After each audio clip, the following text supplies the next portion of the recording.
ragazzi, bentornati sul canale. In questo video andremo alla scoperta del lago di Iseo. Percorreremo la famosa strada dell'Orrido di Castro, completamente scavata nella roccia, e poi ci arrampicheremo sulle colline circostanti fino ad arrivare a visitare i colli di San Fermo a più di 1000 metri di altezza. E come sempre non mancherò di raccontarvi la storia e gli aneddoti dei luoghi che incontreremo. E ora venite con me in moto e speriamo di non morire di freddo data la temperatura. Eccoci qua, ci stiamo avvicinando al lago di Iseo, praticamente siamo quasi sulla costa. Il paesaggio fino adesso è stato quanto di più terribile l'Italia possa offrire, proprio l'area intorno Brescia, Bergamo, Milano, a livello paesaggistico e di traffico secondo me orrenda proprio. Comunque adesso arrivo sulle rive del lago e poi mi butto su sulle coste in alto, quindi dovrei, speriamo, uscire da questo casino di traffico che non ne posso veramente più. Eccoci qua a Sarnico e qua inizia proprio il lago di Iseo. Ora noi andiamo a destra. Qua a Sarnico è anche diciamo il quartier generale dei motoscafi Riva, grande azienda italiana che appunto produce imbarcazioni di lusso. Sembra che qua un po' si sia sfaldato il traffico, molto più scorrevole. La mia idea ora è arrivare appunto ai colli di San Fermo scavalcando queste montagne, cioè non facendo il giro. Quindi ora vediamo di arrampicarci sulle coste fra 7 km e andiamo a goderci il balcone del lago di Iseo dall'alto. Oh, che spettacolo! Guarda che bello, è uscito un po' di sole finalmente. Sul lago non c'è nessuno, almeno da questa sponda. Ecco qua indietro improvvisamente Monte Isola, che è questa bestia qua, che non sembra nemmeno un'isola da quanto è grande. Comunque questa qua sulla destra è invece un'isola gigantesca. E anche laggiù c'è un'industria, credo che sia un cementificio, una cosa del genere, proprio sulla riva del lago. Non avevano nemmeno minimamente pensato che dal turismo, dal preservare l'ambiente naturale, ci potesse essere un profitto. Ecco qua, ora ci arrampicchiamo a Vigolo e inizia un po' la parte avventura esplorativa di questa uscita in moto. E adesso tra qualche tornante qua sopra ci dovrebbe essere veramente un bellissimo panorama.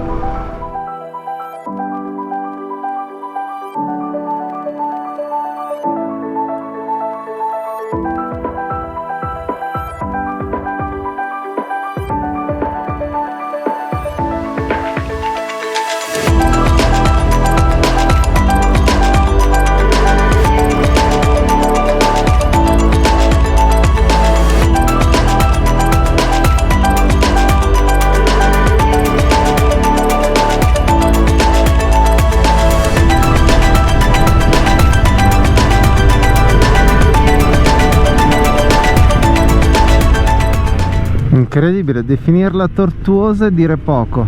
Guarda che bello qua, panorama con asini e il lago sullo sfondo. E eccomi qua, arrivato a Vigolo. Vediamo un attimo il centro di Vigolo, se vale la pena di essere visto. E poi devo trovare la stradina, che credo che sia sterrata, che mi porta, sterrata in parte asfaltata, che mi porta ai colli di San Fermo da qua. Secolo XVII, nel 1600 pensa. La vecchia Pesa, fortissimo. Non sembra tanto vecchio, sono ancora i bigliettini. Ho visto un bel parcheggio dove un attimo fare il punto della situazione, perché ho volutamente non programmato eccessivamente questo viaggio, perché volevo fosse un po' avventura. Il viaggio va programmato, a volte no, perché così scopri cose nuove. Questo è un cannone della seconda probabilmente, c'è scritto nulla.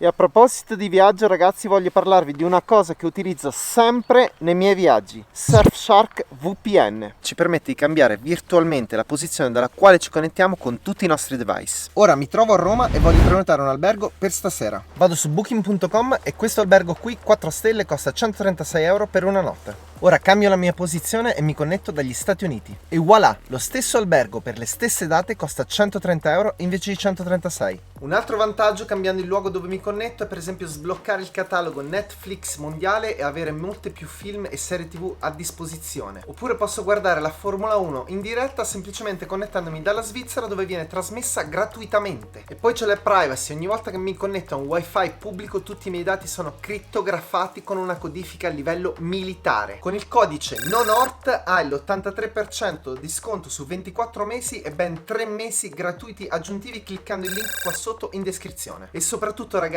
Surfshark VPN non ha limitazioni nel numero di device con cui puoi usarlo, quindi lo puoi condividere con un numero illimitato di amici ed arrivare veramente a pagare pochissimo al mese. E se non sei soddisfatto, entro 30 giorni ti rimborsano completamente. E ora torniamo in moto. Non so per quale motivo Osmond continuava a crashare, quindi fortunatamente Google Maps funziona e mi ha dato una strada per arrivare da qua ai Colli di San Fermo, che mi sembra che era quella che avevo visto anch'io sulla mappa. Poi c'è un punto che si dovrebbe chiamare La Sella, perché immagino appunto che si svalichi dalla parte di là. Veramente è comunque molto abitata questa parte, piena di malghe. Dovrebbe essere buono qua il formaggio, suppongo. Cane.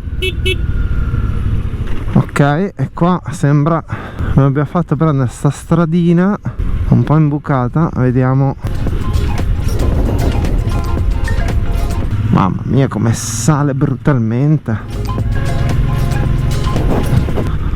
Uff. E la strada finisce qua, o no? Sale qua. Ok, Google mi ha fatto prendere una deviazione assurda, che praticamente se io rimanevo secondo me sulla strada principale sbucavo dove sbuco con questa, sempre che non mi metta nei guai. Ah, perfetto, qua non porta da nessuna parte. Ah, sempre bello girare 220 kg di moto. Mamma mia, che pendenza.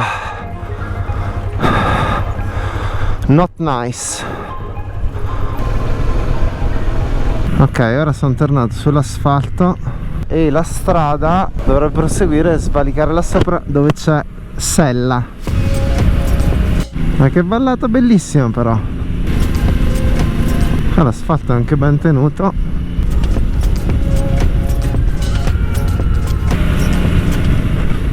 Molto bella questa stradina.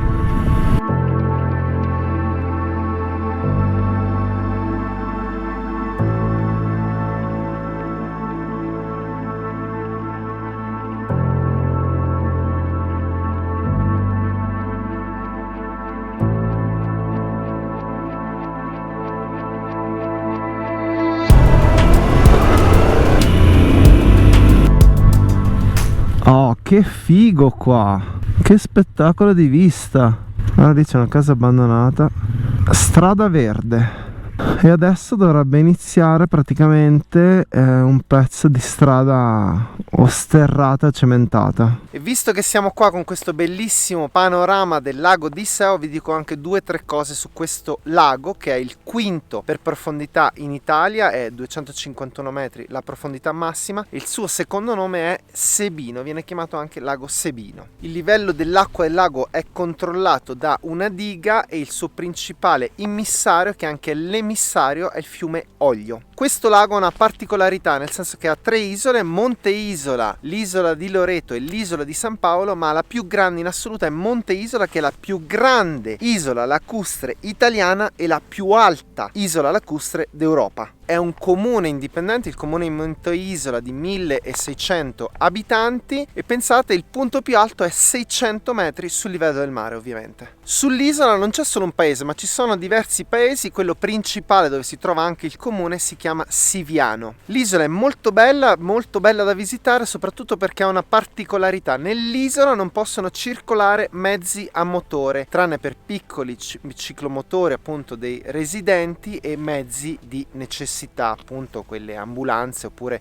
quando bisogna trasportare beni alimentari. Però fondamentalmente è una grande isola pedonale. C'è un'altra curiosità di Monte Isola: mentre oggi la maggioranza della popolazione lavora sulla terraferma e lavora chiaramente con il turismo, prima la vita era strettamente legata alla pesca. Immaginate un'isola sul lago, quindi era molto prolifica e famosa la produzione di reti da pesca, così famosa da essere conosciuta addirittura a livello europeo. Anzi, pensate che fino agli anni 70 addirittura Monte Isola era uno dei principali produttori di reti da pesca a livello mondiale. Poi subì la schiacciante concorrenza dei produttori industriali di reti da pesca giapponesi e questa attività praticamente svanì del tutto.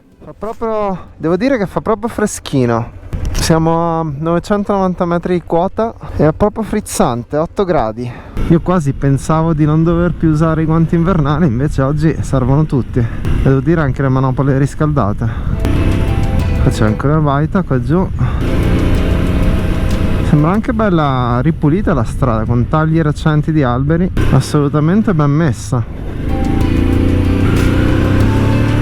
Qua c'è un filo di sterrato.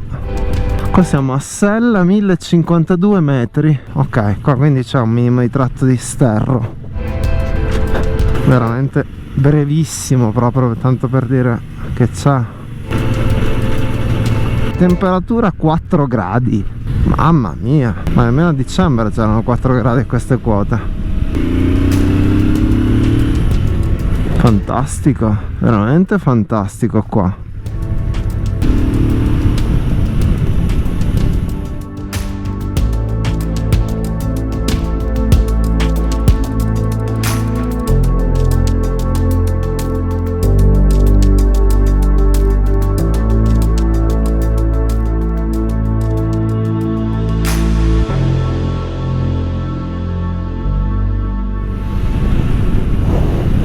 Bene, la strada è molto bella, però il freddo è davvero fastidioso. Cioè, per 6 gradi a 1000 metri ad aprile non è buono. Dovremmo essere un po' arrivati a San Fermo. Ecco qua, Piazzale Virgo Fidelis, rifugio Valpiana. Ma sicuramente è un posto piacevole con un po' più di caldo. Così non apprezzo granché, ma adesso direi che scendo un po' di quota, perché veramente 3 gradi è eccessivo. Sì, da come vedo sulla mappa la strada per venire su, facendola in su, deve essere bella divertente, perché sono molte curve, molti tornanti, l'asfalto sembra messo molto bene.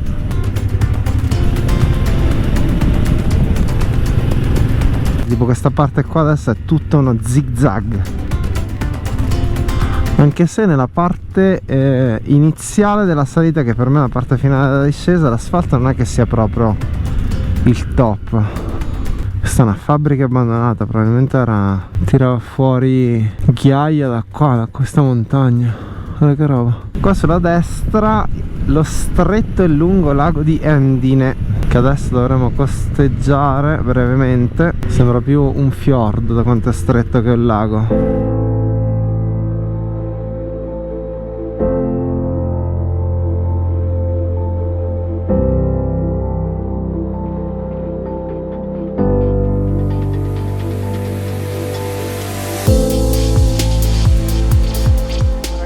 Allora, sono qui, dietro di me c'è il lago di Endine o Endine. Sarei tentato a dirli tutti e due, così c'è qualcuno che mi dirà sicuramente: ah, sbagli gli accenti. A parte gli scherzi, questo lago ha una particolarità, cioè è il lago ghiacciato più a sud d'Europa. Qui in questa valle, la Val Cavallina, si crea un microclima particolare, e quindi anche se le Alpi sono abbastanza lontane da qui, non fa così freddo perché non siamo ad una quota così elevata. Nel lago ci sono delle correnti sotterranee che, quando poi risalgono in superficie, ghiacciano l'acqua, e questo appunto fenomeno dell'acqua ghiacciata sul lago è una cosa che tutta la popolazione aspetta con ansia. Pensate che nel punto più stretto, appunto, il ghiaccio veniva utilizzato letteralmente come ponte per passare da una sponda all'altra del lago, e il parroco di Endine benediceva la superficie ghiacciata del lago. Poi, come sempre in Italia, per non prendersi nessuna responsabilità, la curia gli ha sconsigliato di farlo, così se qualcuno cade sotto non è colpa della chiesa.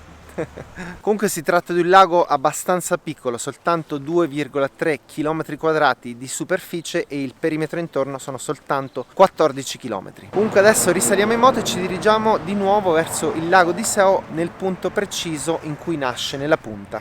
Eccoci di nuovo sul lago di Iseo, all'Overe, e adesso giro a destra perché prima di lasciare il lago di Iseo voglio farvi vedere l'orrido di Castro, che è veramente veramente particolare. Secondo me è la cosa più bella qua che c'è nelle rive del lago di Iseo. Un'industria pesante, ma proprio pesante, su un panorama, su un lungolago del genere, cioè proprio un controsenso totale. Ovviamente quando l'hanno fatto all'epoca aveva un senso, non avrebbero mai pensato a uno sviluppo mostruoso del turismo, però qua è così. Vedete che qua c'è proprio la strada scavata completamente nella roccia. Capolavoro anche questo di ingegneria.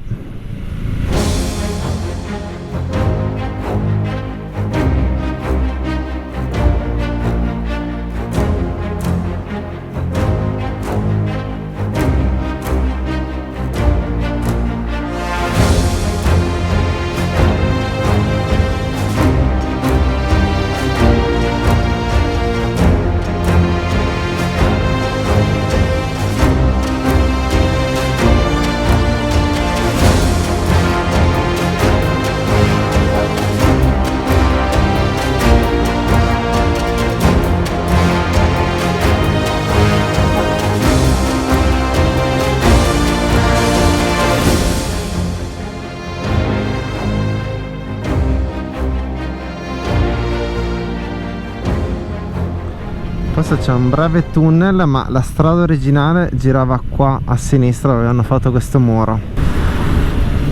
Che spettacolo di strada. Reti paramassi naturalmente, perché qua siamo proprio sotto la falesia, e anche questi teloni bianchi servono per fermare lo sgocciolio dell'acqua quando piove. Questa roccia qui crea praticamente delle cascate. Qui siamo veramente veramente strapiombanti. Nel Garda, nei punti così, hanno scavato delle gallerie. Qua probabilmente non c'era abbastanza roccia per scavare la galleria, quindi hanno fatto la strada. Il vantaggio è che la galleria è naturalmente più sicura, no? Perché ti protegge dalle rocce che possono cadere dall'alto. Qui hanno messo queste reti, ma naturalmente si staccano pezzi di roccia enormi. Queste reti vengono attraversate come una lama calda nel burro. In realtà il pezzo è molto piccolo, finisce già qui. Invece dall'altra parte del lago hanno fatto delle gallerie. Ora io la parte di là del lago, come vi ho detto, non la percorro perché la detesto, perché è veramente trafficatissima, quindi mi è bastata farla 2 volte, torno indietro da questa. Questa è molto più panoramica e rilassante. Qua abbiamo carabinieri di fronte e strada panoramica. Laggiù in fondo proprio ci sono tutte quelle buche, sono le gallerie che attraversano la montagna per intero. Chiaramente lì c'è una pendenza talmente elevata che fare una strada esposta sarebbe stato un rischio enorme, sia per anche il problema delle slavine di neve.